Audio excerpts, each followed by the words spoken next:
Hello everybody and welcome back to the router cabinet build series. In this video we're going to get the groove cut for the back panel, the groove cut for the shelf, refine the miters and then glue it together. So let's get going.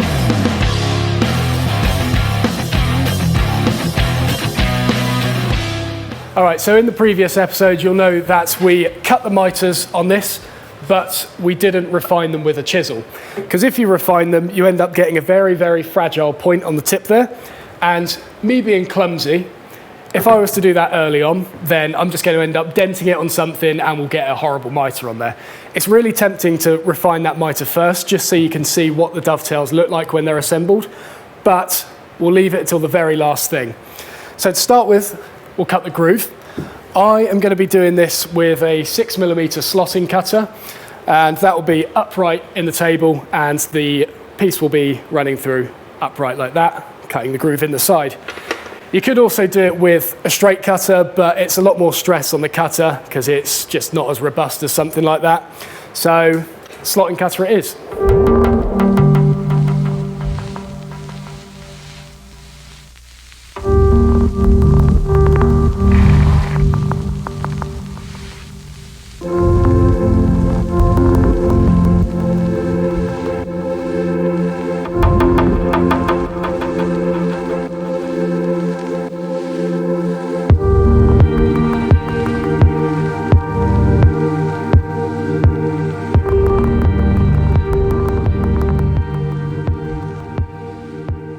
The height of this cutter does matter because what we're going to be doing with this is the way this cabinet is going to be mounted on the wall. If I draw a quick side view of the router bit cabinet, and that's where the groove is.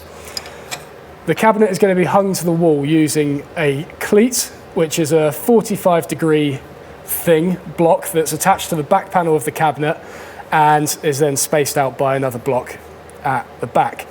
This is usually made out of plywood, let's say, and plywood obviously comes in set thicknesses, 3mm, 6mm, 9, 12, 15, whatever. So if I am going to make this out of plywood, I need to make sure that that distance there is one of those depths, 3mm, 6, 9, 12, whatever. I am probably going to go for 12mm on this, which will give me quite a big cleat to work with, which means that that groove needs to be 12mm and then it's going to be 6mm wide, which is the size of the slotting cutter in here. So to get the height of the cutter from the bed, it's a lot easier if you get a 12mm bit of plywood, slide that underneath the slotting cutter, and then you've got that to work as a spacer. I don't actually have a 12mm bit of plywood yet, so I am just going to measure it. Now it's time for a quick test cut.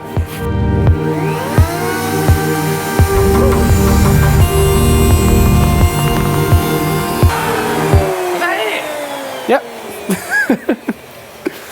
So what we are checking here is that the distance from the back is 12mm, which it is. Now it's not actually 12mm, it's about 11.5, which means that when I put the cleat in the back, it's actually going to stick out 0.5 millimeter, which means that when I hang this on the wall, the cleat is going to contact the wall before the rest of the cabinet so that you get maximum strength from it. Whereas if you put the cabinet on it and the cleat is set back from it, then you have a chance of it rocking on that wall if it's uneven. So cleat's sticking a little bit proud. The other thing I want to check here is that the depth is okay. It's at about 5mm at the moment. I ideally want to make that around 6 or something like that. So we'll just shift the fence back and do another test cut.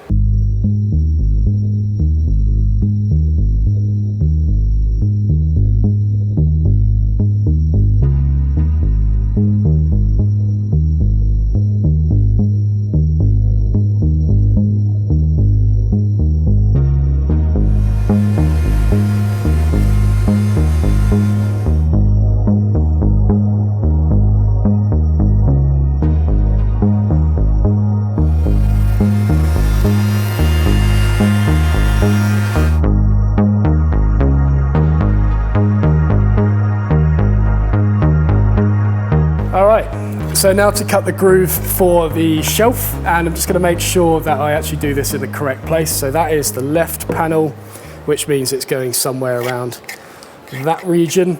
I always draw things on there with a pencil before cutting grooves like this. So that back groove, I just ran a pencil gauge up the side just to make sure that I cut it on that face rather than that face or this one or this one. It doesn't need to be accurate, it just gives you a visual cue when you're cutting grooves like this to make sure you don't do it in the complete wrong place.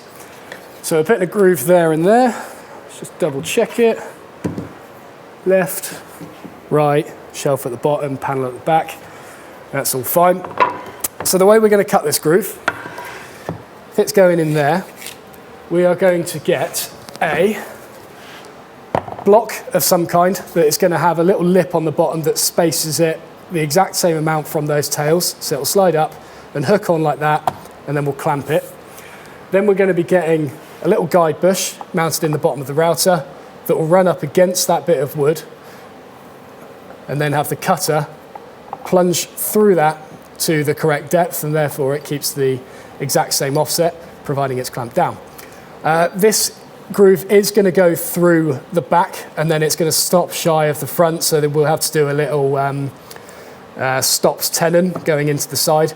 But yeah, we'll cut that in by hand. For now, we'll just get that groove cut and get this spacer made. Oh, great, okay. 1/2 inch cutter, 20 millimeter guide bush. So I've got to do a bit of math here to work out how big that offset is. So if we got 20 millimeters there, and then the conversion would be 12.7, which is 1/2 inch. That means that this distance should be, let's see, 10, that would be 6 point, let's say 4. I hate this bit. There is a formula to work this out. I always do it this difficult way. So it's whatever is left over after 6.4, so that would be 3.6. 6 should be that size there. So, whatever I cut this to account for the offset of the guide bush, I need to take it back 3.6 millimeters to ensure that cuts in the correct place. Yes, I worked out a lot quicker than I thought I would, to be honest. So 165 is where we need to put that panel.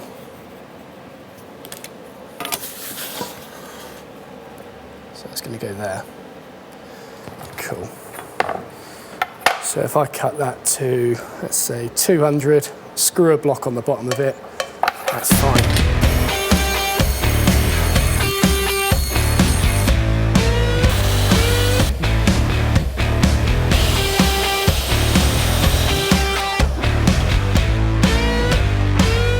All right, so this is definitely parallel now, and I am going to measure 165 from this edge. Do that on both sides, so I've got 2 points to reference this from. There's definitely more accurate ways of making this, but I'm going to keep saying this throughout the series. It's a router bit cabinet, doesn't matter. He says while dovetailing it together, frame and panel doors and all. There we go. So that's going there, which means that I can stick this on up to that line, and then that should be, yes, should stop just shy of that line, which is where we want it to be. So, super glue.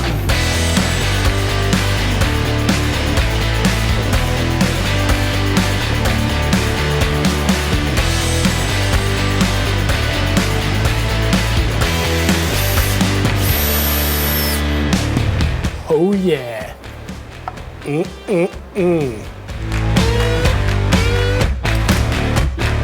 So, fun bit of advice for you here.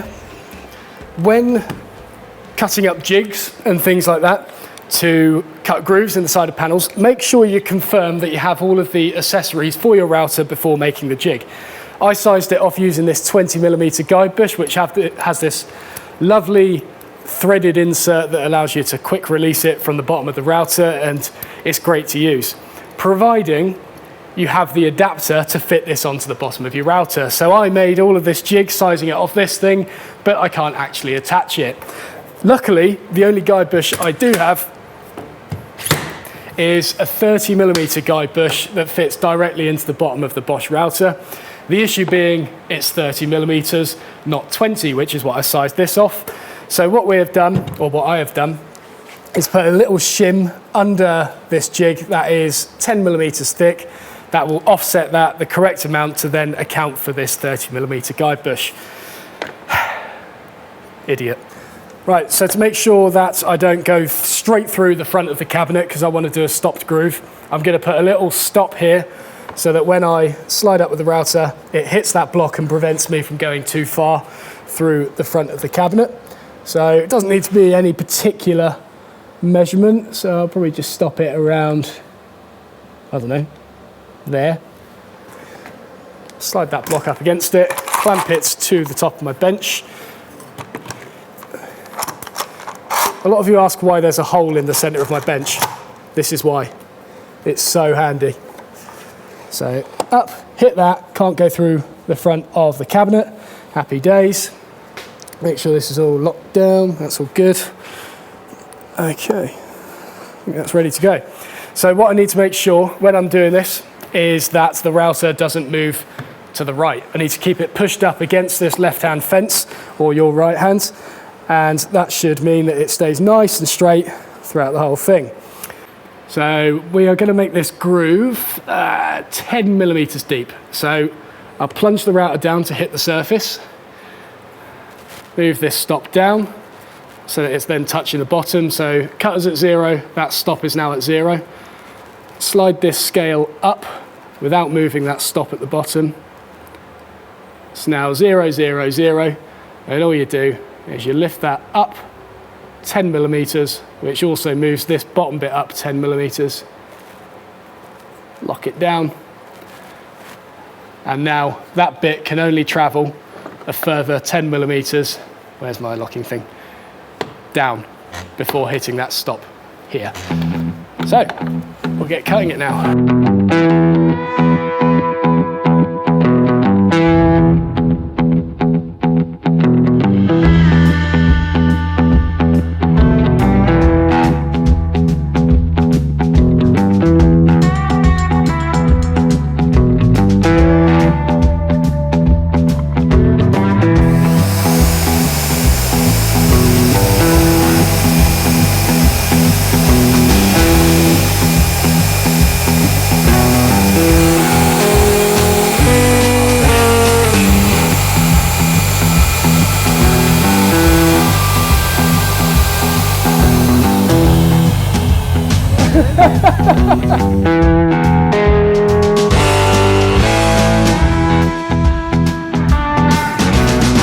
Right, so with those grooves cut, it's now time to square them off at the ends with a chisel. This isn't something that is completely necessary, but it just makes cutting the stop tenon on the end of the shelf a little bit easier. Doesn't need to be any particular offset from the front. I'll just set a marking gauge so it is at the peak of the curve of the groove. So about there. Scribe a little line up.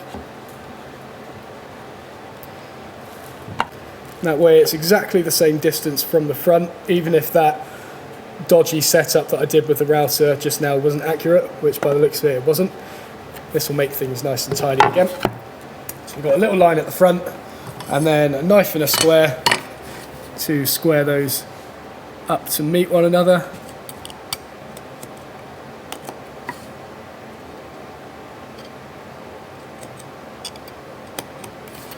There we go, got a little section there to cut out.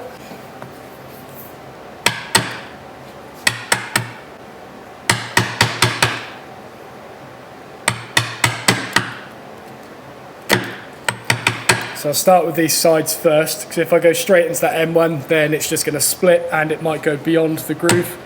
So by doing it this way first, we're severing the fibres, and then go down from the front.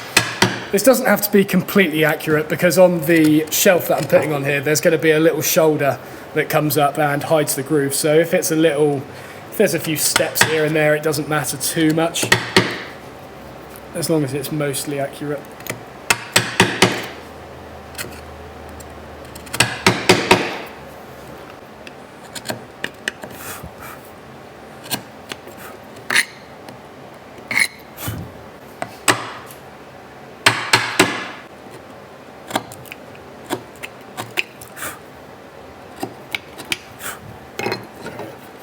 Okay, so the grooves are cut, squared at the ends. Now we are going to start cutting the shelf, thickness that down, and then cut it to length, and then begin cutting the tenons on the end to slide into that groove.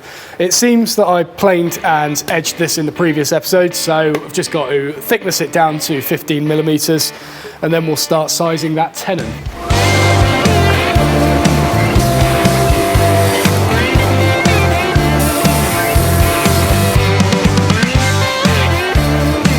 Right, so one thing to bear in mind when you're constructing cabinets and you want to insert that shelf, if you do a groove on the back, then when you glue this together in the frame, you need to put that panel in at the same time as gluing it together, which means that you will not be able to slide the shelf through from the back after assembly.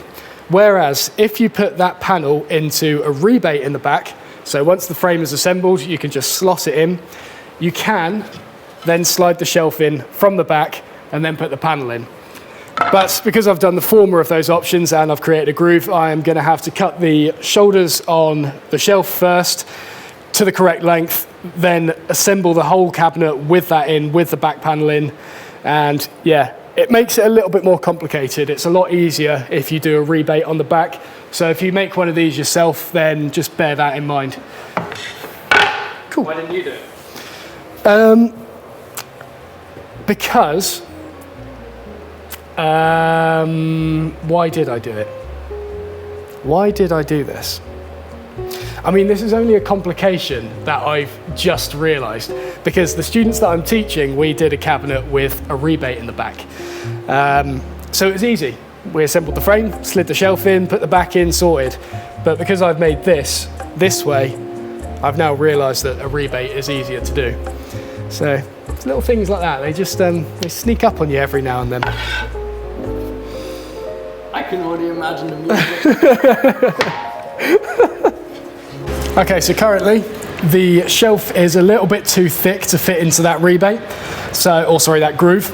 So we need to take off about 1 millimeter on either side of this to create the tenon on the end of it. So we're going to be running it through the router table like this, through that way, flip it over and do the other side. And for the time being, what I'm going to be doing is getting the height of the router bit set first to make sure it actually fits in the groove, and then we'll sort the front to back distance of the fence to make sure we get the correct size of shoulder, or correct size of tenon, sorry. When I put this in, I am looking for there to be about a, I don't know, millimeter or two gap at the bottom of the groove. The groove? Yes, the groove. To make sure that the end grain isn't hitting the inside, the bottom of the groove before the shoulders hit the inside of the groove. Does that make sense? Kind of does.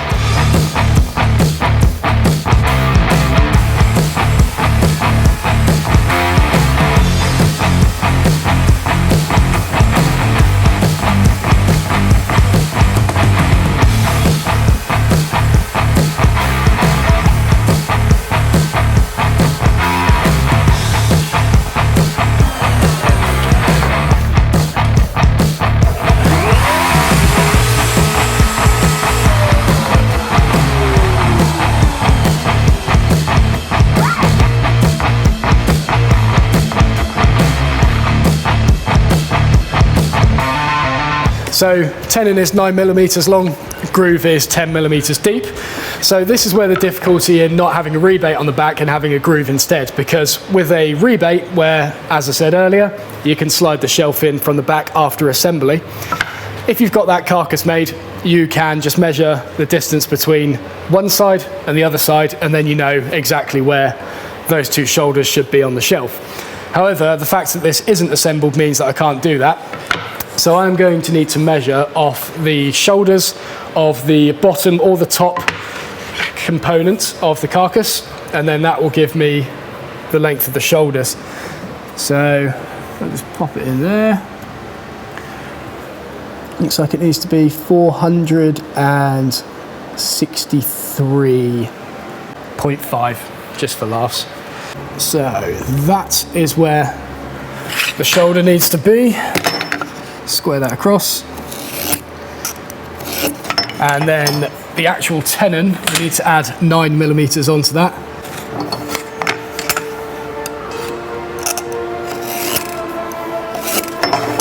Cool. Right, cut that to length and do the same thing.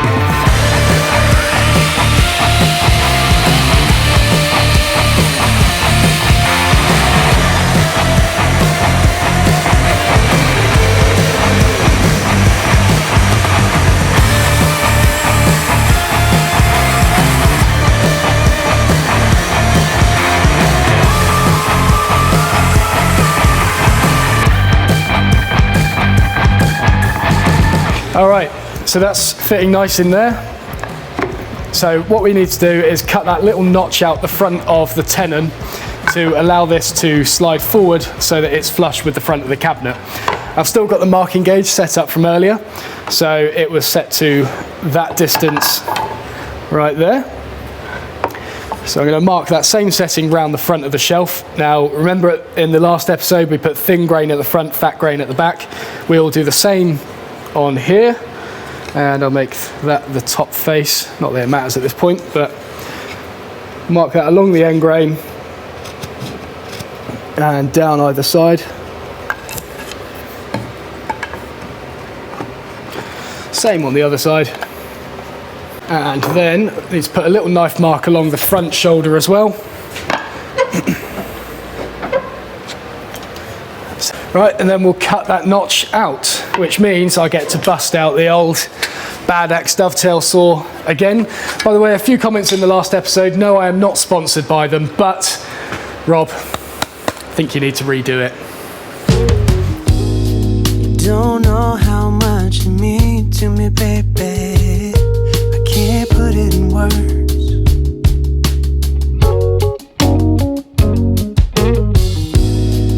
Don't know how much you give to me, baby. You keep making me learn, yeah. You're like a painting hanging on my every wall.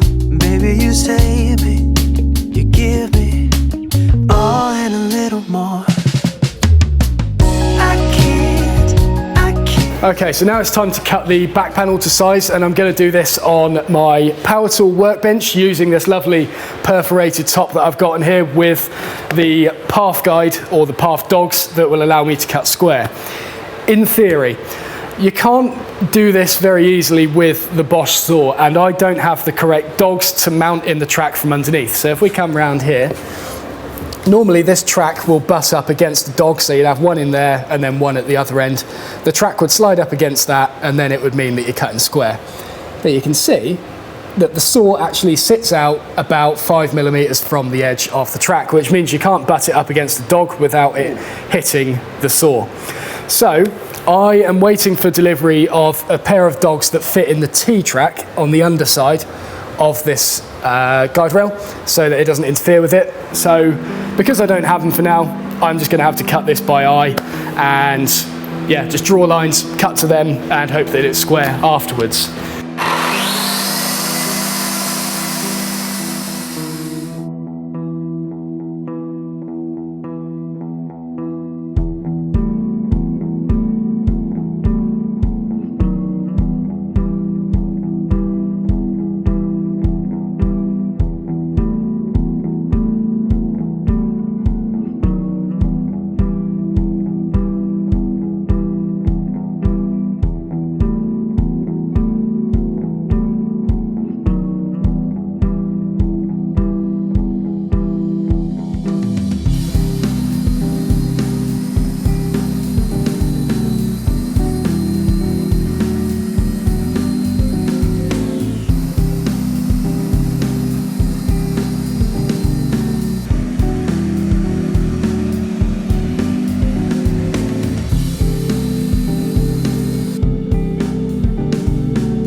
Okay, so the back panel was a little bit too tight when I first went to fit it into the groove, so I sanded it down and now it's a lovely snug but easy to insert fit, which is good.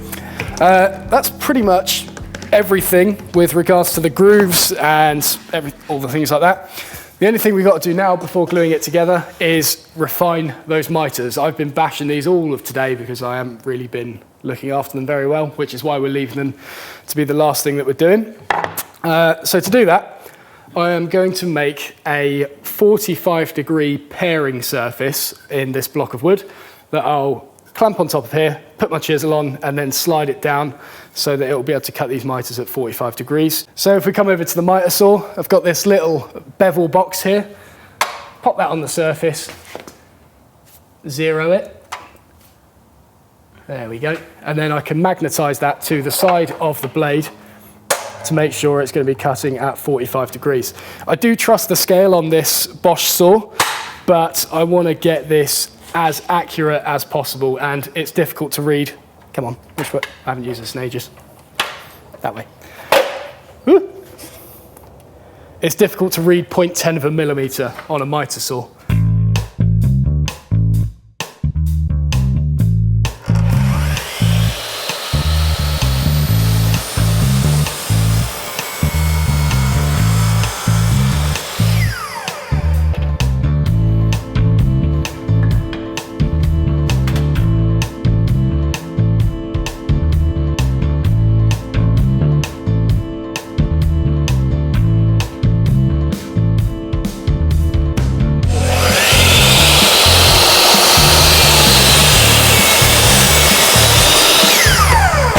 All right, so because of the weird angle on that miter saw, I was kind of having to hold it under here while cutting that way. The reason for that is because of my face sides and face edges. I was making sure to reference it off the same two corners every time, one on the bed, one on the fence, and then flip it round.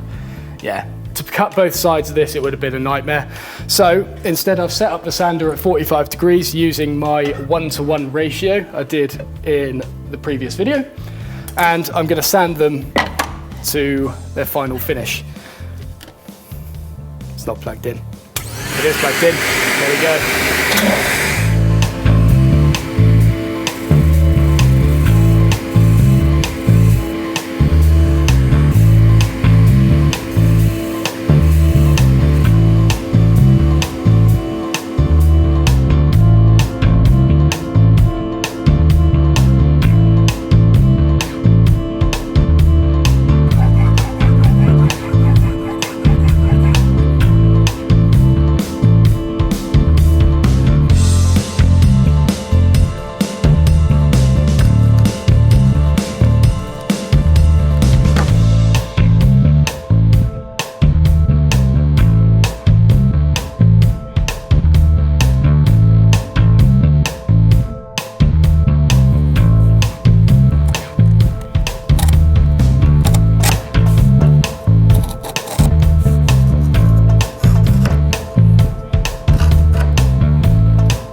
Pretty cool. It's all right, isn't it? Yeah. What more do you need to do to it? Glue it. Oh, That's it. nice and easy. Yeah. Project complete. Sorted. Let's go home. They just hold themselves together now. Who needs glue? Yeah. Yeah, they're right. Yeah. Yeah. Fine. Cool.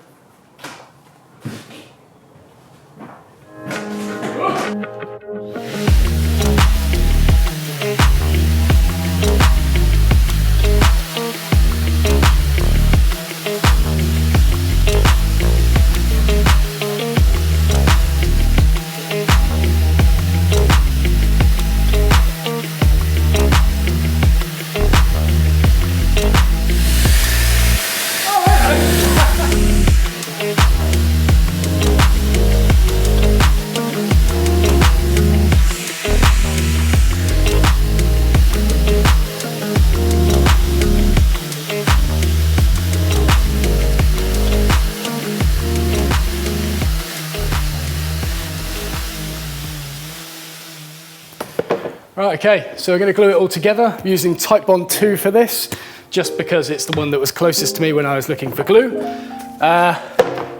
Yeah, not much else to say other than that.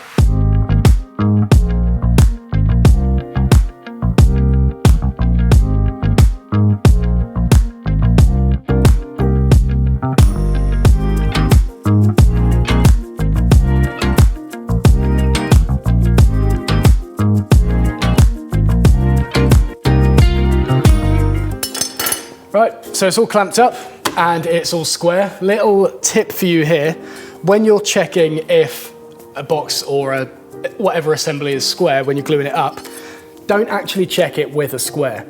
Because when you clamp this, the sides will naturally bow out because of the pressure on them. The tops will bow because you've got pressure coming in from the side. It would be like trying to put a banana up against a wall and seeing if that's square.